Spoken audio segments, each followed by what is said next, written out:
Alright, man, I was just sitting here trying to figure out what to react to. Not a whole lot going on with the accounts that I'm subscribed to.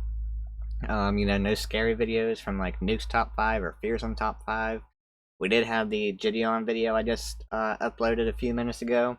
Other than that, not too much going on, so I had to do some scouring. And I came across this 2025 SEC College Football Tiers video. Which I think this could be interesting to react to, man.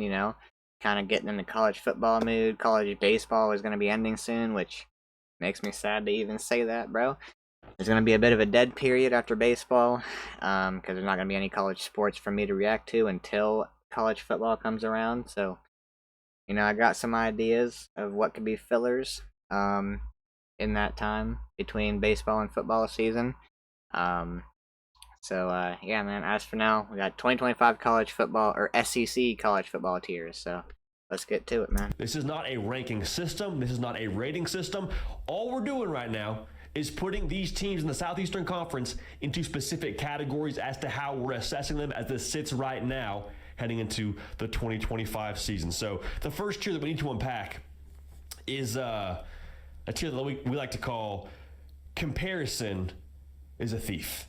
You've heard that quote, comparison is the thief of joy. Mississippi State and Kentucky. That's how you feel right now, or how you should feel if you're Kentucky or you're Mississippi State. Because right now you're flipping through the preview magazines, you see everyone talking about what Ole Miss is going to be, what Tennessee is going to be, what Alabama is going to be. Run your race, man. Your over-under win total, respectively. Kentucky at 4.5, Mississippi State at 3.5. Damn. Philadelphia from Modern Family has a tremendous quote. He says, "The greatest things in life can happen to you if you just lower your expectations." This might not be the year, but if it is the year, you go win 7 games, 8 games, make a bowl. I mean, throw a parade. Let's put Mississippi State, bro. They lost their quarterback Michael Van Buren. LSU ended up getting him surprisingly. I'm surprised we went and were able to get Van Buren from Mississippi State, but he's our backup now behind Nuss. I thought he was really good at Mississippi State, so, I'll be interested to see what's going on with their quarterback situation. I've not done homework on any of these teams. I know about LSU, and that's really about it. I know a little bit about a couple other teams, but mainly I'm just following LSU in the offseason. I don't follow recruiting or anything like that, man. No point with recruiting either way, or anyway, just because there's so many decommitments, man. It's insane, really. It's just, there's really no point, in my opinion, but, until it's signing day and they're putting pen to paper, bro.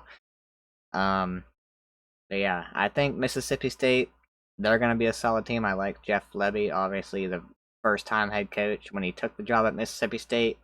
But, I think their offense is going to be really good. There was some bright points offensively for them last season.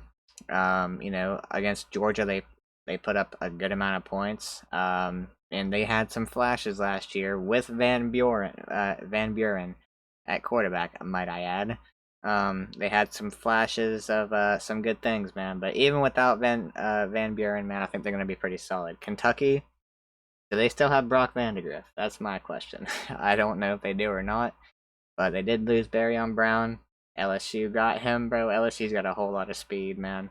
I'm excited to see what LSU can do. But yeah, Kentucky, man. Honestly, I'm not exactly sure about, Kentucky. So Kentucky fans, man, let me know what you think about your team this year, bro. How are y'all looking? Expectations in the proper place, not compare ourselves, and feel better about ourselves at the end of the college football season because of that. Next tier, solid and scrappy. Tier is exactly what it sounds like. These are teams that I'm not picking to make the college football playoff, but teams that could absolutely ruin your Saturday. Just ask Alabama. In this tier, we got Missouri, Arkansas, Vanderbilt. All 3 of these teams feel like they got a guy at quarterback that could maybe make some things happen. Diego Pavia has totally changed the culture over there, along with Clark Lee. Green for Arkansas, man, people forget. Tennessee rolled in to Little Rock. Or Fayetteville, I should say, because Little Rock is on the way over there. Played that Sam Pittman Arkansas team and left with an L. Like, are they going to be a team that wins the SEC? I would happen to believe that's not the case, but by the DNA of that football team under Sam Pittman, by what Taylor Green can do with his legs, and giving you a complex game plan to have to work with, have to account for on defense, can make things happen for you. Bo Prabula, probably one of the greatest unknowns in the SEC, very quietly for that staff under Eli Drinkwitz, playing quarterback out there. We'll see what he is. But all three of these teams, again, I'm probably not picking them to go win 10 games. Missouri, maybe with that schedule, gets near that mark. But I have to look at Missouri's schedule. But yeah, bro, I like this right here. I think Arkansas is always in this category, really. Solid and scrappy, they're always in that category under Pittman, I would say. They're a team that makes me nervous, especially playing them on the road, man. At Fayetteville, they do make me nervous, man. Every team in the SEC makes me nervous, really. But yeah, Vandy with Pavia, bro. They were the exact definition of solid and scrappy last year. They took down Bama. Pavia was really fun to watch, man. You know, they were a very solid team, bro. Missouri, you know, losing a lot offensively, but you know, they had a really good year where they beat Ohio State 2 years ago. They come out, what they win? Did they win 10 games last year? I don't remember. But yeah, I find them getting in that 8 to 9 win range. But if their schedule's super easy, maybe that's gonna go up. But yeah, I like this here, man. I like this list. They're going to give you a game every single Saturday. Yes, sir. The next category is the eyes emoji category. Right? You know what I'm saying now. Whenever you fire off a text with the eyes emoji, you're a little bit it could be good, unsure, or maybe or it could be bad, optimistic, or the eyes emoji can mean a lot of things, which I guess is kind of where we land on this whole deal. All three of these teams, just keep an eye on them. Texas A&M and Auburn, to me, have a very distinct ain't no telling factor to them. Like, I have no idea what we're going to get from Jackson Arnold and Auburn this year. Yeah, but if that clicks, how good could Auburn be? Exactly. And, you know, I think maybe a change of scenery for Jackson Arnold could be good for him. Marcel Reed at A&M, you know, if he can take a step further in his development throwing the ball, he's already very dangerous with his feet, man. You know, A&M, you know, could be something. He could be the answer for A&M. Marcel Reed could be. An Austin Simmons at Ole Miss, bro. You know, I think he's gonna be really freaking good as well. You know, you got no more Jackson Dart there, and he's learning under Lane Kiffin, so we know how Lane Kiffin can be with quarterbacks, bro. Yeah, Austin Simmons could be the easy answer for Ole Miss as well, man. So yeah, all three of these teams, I agree, man. Auburn, I would say, is the one that is most likely to be not as good. I think A&M's potential is really high. I think Ole Miss's potential is really high, bro. Out of these three teams, which one do I think could have the best season? Honestly, I'm gonna go with A&M. Because, you know, Arnold at Auburn, there's so many question marks there. Simmons, same thing. Marcel Reed, there are some question marks still, but me personally, I feel better about Marcel Reed and A&M going into this season, man. So yeah, out of these three, I would say A&M will have the best season. Better question: how many points a game is Auburn going to score? If Auburn's scoring 35, 38 points a game, damn. Make no mistake, with those weapons and Hugh Freeze calling the show, that's they true. could do that. How good is Auburn going to be? I guess that's kind of the thought you arrived Auburn at. could be really good, we'll dude. Talk about throughout the course of this offseason as well and what that offense is going to be. I've told y'all, though, I love Marcel Reed. Yep. I love Colin Klein with Marcel Reed as the OC over there. I love Le'Veon Moss, one of the more underrated backs in all of college football, was killing it last year before he got hurt. Ole Miss, Lane Kiffin's got a portal class every single year where they're in a good spot to make some noise in the SEC in the college football playoff world. Like, I know that softball may be not his strong suit. Calling an offense, getting a quarterback, that is his strong suit. So I'm just saying, all three of those teams, to me, have a real potential to make some noise because of their personnel, because of their roster, and also to be real because of their head coach. That's true. All three head coaches are pretty solid, bro. For us. Now, here's another tier that I think is really specific to the SEC this year. There is a number of quarterbacks in this conference that have tremendous boom factor to them, to where if they end up having a great season or to play to their potential, I should say. I mean, Oklahoma, Florida, South Carolina, they're all in the because you got a guy tier. Yeah, that's true. For us on this show. And just what I was saying, because you have a dude at quarterback Lagway, at Florida, because you have a dude Sellers, at quarterback at South Carolina, Mateer. Oklahoma, All three of those teams, I think, have a playoff kind of ceiling because of what they could get from their quarterback. So I'm not saying they're going to make the playoff, but I am saying if they do make the playoff or they do find themselves in that spot at the end of the year, kind of on the bubble, It's going to be because it's of the not happening quarterback. for South Carolina without Lenora Sellers, or for Oklahoma without John Mateer, without DJ Lagway for Florida. Not only the quarterback, but quarterback's a pretty large part of that. Now I've said this. Yeah, I think Florida, bro. I think they're going to have a really good year, man. Oklahoma, we'll see. I'm not too sure about Oklahoma. South Carolina, Sellers is gonna have to carry a lot for South Carolina, man. Yeah, Florida, bro. They just have a really good supporting cast around Lagway. They got a really good running back room. We'll see what the offensive line looks like. I'm not 100% sure about them, but I heard it's pretty good. And the receivers, I've heard they're pretty solid too. See what that defense looks like as well. Haven't heard a whole lot about the defensive side of the ball for Florida, but yeah, Lagway, I would give Florida, the best chance to. If we're talking about a team making a playoff out of these three, I give it to Florida. A couple times, but LSU to me is in a tier of their own. They're What the what I call fudge? The frozen pizza tier. The All what? right, so I'm running out of reasons, quite frankly, to not pick LSU to win the SEC. Now this is not Don't do it. Don't pick us. Just let us do it ourselves. a ranking, but I'm just saying, like LSU, all they have via the portal. Garrett Nussmeier, another year after he threw for 4,000 yards with no running game. Brian Kelly is a guy who's won north of 70% of his games, coached for over 20 years. Like it's all there for LSU. Yes, sir, man. That's why I'm nervous. You got to major in all of what we call the other stuff that championship teams major in. But LSU as a whole, I love the way that they're built from a roster level. I understand there's some new pieces you're breaking in, but if it all clicks, if it all fits, that frozen pizza looking better and better as we get further into this offseason. Now, enough. That is, I like the way Brian Kelly has built this roster. He's done it as good as he could have, really. Especially this year, bro. He's got, like he said, Nuss coming off a 4,000-yard passing season. He had some turnover issues last year, and he had some, he. What am I trying to say? If a running lane would open up, he would never take it. There'd be a chance for him to get 10, 15 yards down the field with his feet. He would hardly ever take it. Sometimes he would. On the rare occurrence, he would take it. But most of the time, he's looking to sling that thing, bro. That's just what he's a gunslinger, man. So it's just ingrained in his brain to throw the damn ball. But yeah, he just would not want to run the ball. When he had a good amount of yards in front of him, he would always try to just sling it, fit it in somewhere. And he's really good at that, bro. He's really accurate at times last year. Really good arm downfield. Really good deep ball thrower. Yeah, just calm down on the turnovers and take the running lanes when they're there. That's just going to put more pressure on the defense if you're running the ball. And we got to help out Nuss on the ground, bro. We got to have a running game this year. We had damn near nothing last year. Only thing we had was Caden Durham, pretty much. And, hopefully with this offensive line, they're more able to run block. They're better at run blocking. Just put some boys on the ground, man. Create them freaking holes for Durham and whoever we got back there, bro.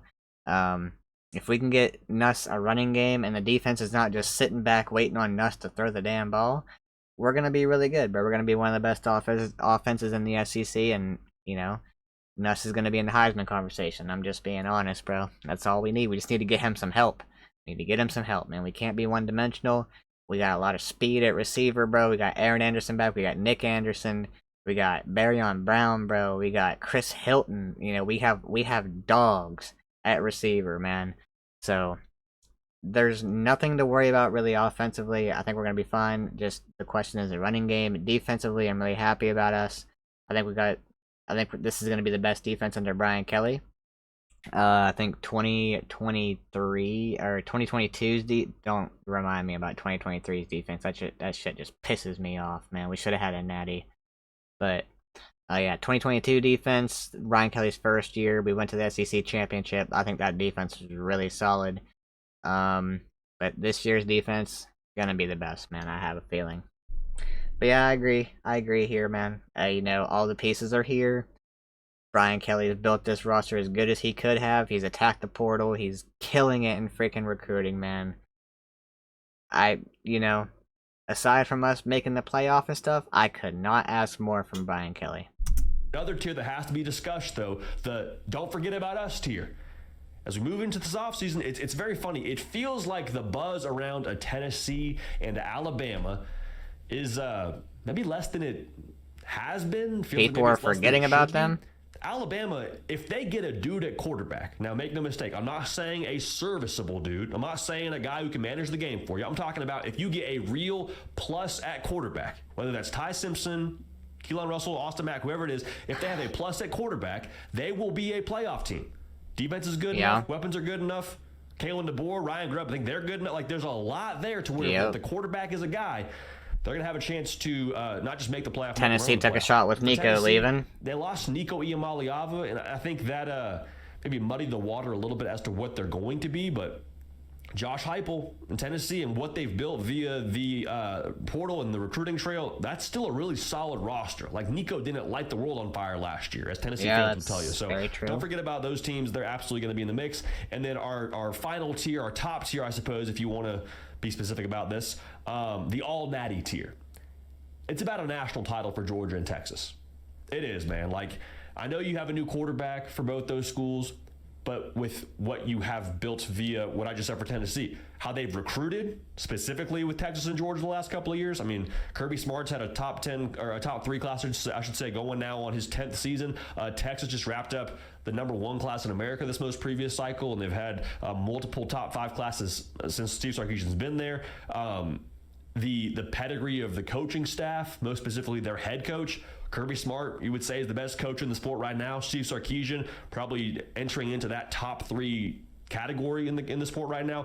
It's all there for those teams to be in contention to go compete for a national championship. If Georgia doesn't win the national championship this year, folks in Athens will say, wasn't good enough. Same deal for Texas.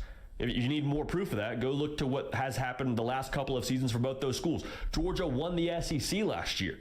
And people are asking the question today, is Georgia still Georgia? Is Kirby Smart still? Like, we're having that conversation after you just won the toughest conference in college football based on NFL draft picks from a talent perspective. So I'm excited to see what happens there. But overall, man, that's the all-natties here for me. It's national title or not, or bust, I suppose, for Texas and Georgia as it pertains to the 2025 season. So to recap it for you here, yeah, man. So I don't know. I guess you could kind of say people are forgetting Bama in the sense that Nick Saban is no longer there. DeBoer's a really good coach still. Ryan Grubb's a really good offensive coordinator, man. The defensive issues were there for Bama at times last year. And you don't have Jalen Milroe handicapping you anymore at quarterback, not being able to throw the ball. We'll see what the quarterback situation looks like. It's probably going to be a little bit iffy at first, but I think, whoever's there might settle in. Hopefully not. Since I'm an LSU fan, bro, hopefully not. But, yeah, they'll probably end up settling in fairly nicely. Tennessee, I would say that people are probably just writing them off because no more Nico, and they think that them losing Nico is going to be the end of the world for Tennessee this season. I never thought that it was going to be the end of the world for Tennessee, even when I heard that news about Nico leaving. I never thought it was going to be the end of the world. I'm just like, okay, he had an okay season last year. He wasn't like some world beater last year. It's not like Arch leaving Texas. Like, it's not the significance of that. It's not like Nussmeier leaving LSU. It's nothing like that. I think he was going to take a step forward this year. I think he was going to be pretty good. How good could he have been? Who knows? I don't know that we're ever really going to know because he's going to a different offensive system at UCLA. How would he have been in his second full year starting under Josh Heupel? Couldn't tell you, bro, and we'll never know. But yeah, bro, I think Nico leaving does hurt a little bit from an experience factor, but whoever is up next, bro, it's Tennessee and it's Josh Heupel. They're spending time in this offense, and it's a very quarterback friendly offense. You're so spread out. The receivers are so spread out, man. You got a running game. you had a running game last year at least. A really good one with a really good running back. Um, how will the running game look this year? Couldn't tell you, really. I haven't really paid much attention to Tennessee and what things are looking like for them, but, if you can get a running game like you had last year or even close to that, it's a really quarterback-friendly offense. It might take an adjustment period, as it would for any quarterback that does not have a lot of experience getting a start in the SEC. It'll be an adjustment period. There'll be some rough patches, but you just gotta fight through them, bro. You gotta have a competitor. And yeah, I think at first it'll be a hit for Tennessee, but losing Nico, but I think they're gonna be fine, bro. I don't think it's gonna be, oh, you were gonna win 10, 11 games with Nico. Now you don't have Nico. You're gonna be 6-6. Hell nah, bro. Like it ain't gonna be that big of a difference. Maybe you'll lose a game in conference early on because you don't have someone like Nico with that experience. Maybe that'll be the difference, but I don't think it's gonna be like a drastic difference, man. I don't think it's gonna be that at all. All natty for Texas and Georgia. Yeah, that's pretty much it for them too, bro. I don't have much else to say about them. Arch Manning, high expectations going into his first year starting. It's it's crazy, bro. Like I think he has to win the Heisman in order to live up to these expectations. I mean, people are just he's looked solid in the time that he's played. He's looked solid. Um, but I think people were putting too much pressure on that dude, man. Like, just let him be. He's got the last name, yes, but calm the fudge down. Let him go out there, do his thing. Let him just let him be him, bro. Don't expect him to be freaking Peyton Manning or Eli, man. Let him be Arch, bro. Like, don't put these expectations on him. It's not Peyton Manning in disguise playing in college, bro. Like, it's his first year starting. Let's take it slow. Georgia. What's their quarterback's name? Like Gunnar Stockton or something, bro. He had some starting experience last year in the SEC championship and the college football playoff. They lost Carson back to Miami. You know, I think Stockton getting that experience in the SEC championship and in the playoff is massive. Um, and yeah, obviously he did lose to Notre Dame in the playoff, and he beat Texas in the SEC championship. I think he didn't he come in late in that game. Pretty sure. But yeah. I think Georgia's gonna be really freaking good. Out of those two, which one could most likely win the playoff? I'm gonna go Georgia, honestly, bro. I'm gonna go Georgia. Just cause I think Arch is gonna be really good, bro. But well, I'm a wait and see kind of person, until I see at least half a season from him. Playing through the non-conference, playing at Ohio State. That's gonna tell us a lot about Arch, bro. How ready he is for the moment, for the job. It's gonna tell us a lot, man. And even if that is a rough outing at Ohio State for Arch, man, that does not dictate how the season is gonna go for him and Texas. It'll be a learning experience, and that place is gonna be rowdy as fudge. So, yeah, bro. I think by mid-season in the SEC, by mid-season, Arch is gonna be fine. Um, Georgia, bro. I guess I just have more question marks about Arch than I do Gunnar Stockton. I guess that's just where I'm at, bro. But I have question marks for Stockton as well. How good is he gonna be? Obviously, Arch probably has the higher upside, but it's just a question of how good the quarterbacks are gonna be, bro. I would put them right here in this category as well. I would say because you may have got a guy. You may have a guy, is what I should say. But yeah, we'll see, bro. Hope you all enjoyed. Let me know what you think in the comments down below. Probably a fairly long video for an 8.5 minute freaking video to react to, bro. I yapped, man. I'm just excited for college football to get here, bro. But yeah.